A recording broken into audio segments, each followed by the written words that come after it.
Hey everybody, it's Marshall Mick here. This is going to be my Legends of Tomorrow Season 2 Episode 16 review for Doomworld. This episode was great, but there's so many flaws to this episode. I mean, there's so many things where I'm just like, wait a minute, that doesn't make sense at all. And we'll talk about it. And don't forget, I am catching up. This is the second to last episode. The finale is the next one, and then I'm going to catch up with Arrow.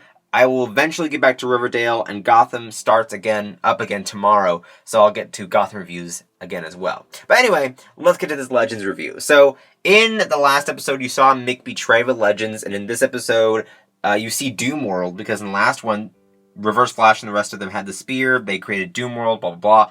So all of them rule. So it's Captain Cold, Heatwave, Malcolm Merlyn, Damian Dark, and Reverse Flash, and they are ruling their own created reality. So the only thing I had with problems about this is basically the logic behind some of their decisions. It makes no sense, and we'll talk about that. But comic book Easter egg real quick. So this building that you see here is actually a version of the Hall of Doom. So in the comics, the Legion of Doom have their own hall. So in the comics, there's the Hall of Justice, where the Justice League meet, but there's also the Hall of Doom, where the Legion of Doom meet. So I love how they incorporated that into Doomworld. That's actually really spectacular, in my opinion.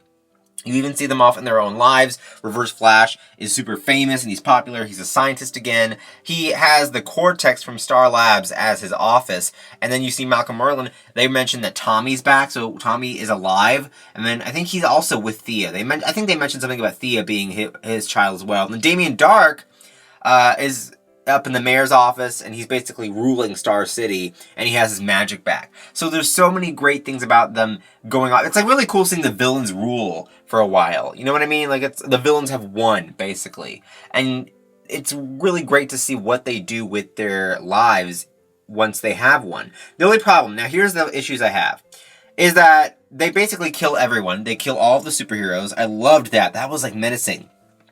But how did Damian Dark know about Ragman? How did he know about Wild Dog? How did he know about Vigilante? He was dead. And then Merlyn wasn't there at all. Merlyn doesn't even know about Ragdoll or Ragman and all these other characters. I don't think Merlyn's been on Arrow this season at all.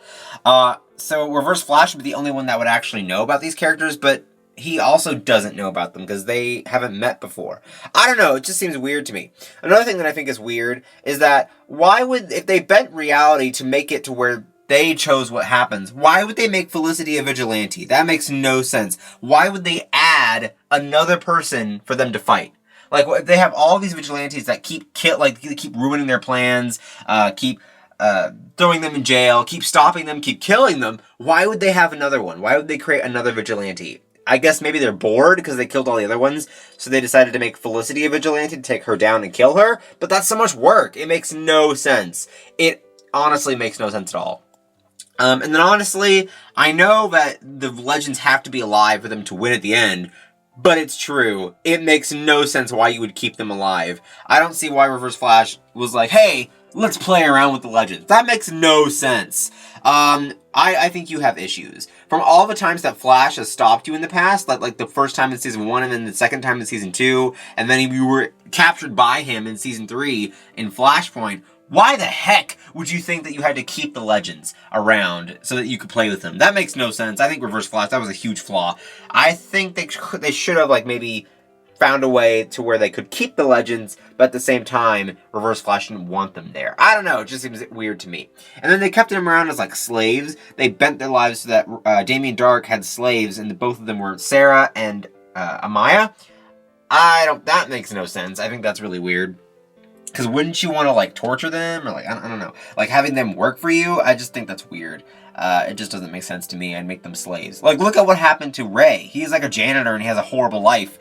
And then, why would you have... I mean, I guess it makes sense that they would have Stein and Jax working on the, I guess, particle... I'm not going to call it a particle accelerator, but you know what I mean? The thing that could destroy the spear. Because if you guys remember, Eobard was trying to destroy the Spear of Destiny so he could lock that reality and make it official forever. So I just think that it was weird that they would make them do that too, and that they wouldn't just torture the Legends. I don't know, it just seems weird to me. The villains didn't torture them at all or do anything to them. I mean, Rip lived a horrible life when he was shrunk in the Wave Rider, but then still, again, they're just leaving him to live with the fabricator. He's like totally fine in there. He's living, he's okay. It makes no sense. And then Nate, nothing even happened. They didn't even keep Nate around. Nate was just like a random citizen. They weren't concerned about Nate at all. The logic behind this is terrible, this episode. Oh god. And then why wouldn't they destroy the Wave Rider? If the Reverse Flash knows that the time machine, the Wave Rider, is the only thing that could actually stop him, because if they went back in time, why wouldn't he destroy the Wave Rider? None of this makes sense to me.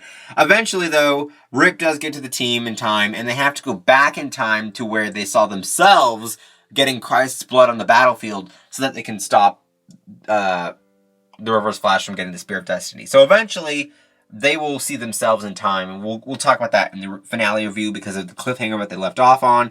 That's confusing me too. We'll talk all about it. Don't worry about it. But what did you guys think of the episode? Comment down below. It seems to me that the logic behind it was just terrible. I wish they would have fixed it all because it's that bad. But what do you guys think? Comment down below. Links down there to my Twitter, Instagram, and all that stuff too. Go follow those. But don't forget to scream out to the world by sharing this video down below. Don't forget to like and favorite this video. Don't forget to subscribe. And as always, I will see you guys later for some more videos. Bye-bye.